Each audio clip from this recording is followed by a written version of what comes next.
Hello, I'm Daniel Young from Markforged. This is the final video in a three-part series on the anatomy of 3D printed parts. And we'll be talking infill and continuous fiber reinforcement, or CFR. While it seems unintuitive at first, there are two reasons 3D printed parts are not solid. First, closed-cell lattice infill saves print time, cost, and weight in parts. Second, it mitigates distorting forces like warping caused by unequal cooling. Typically, a triangular lattice yields the best parts.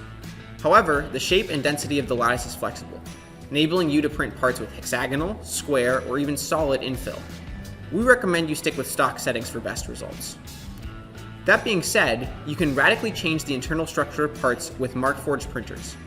CFR, Markforged's novel technology, augments FFF by enabling you to replace sections of lattice infill with continuous fibers like carbon fiber or Kevlar.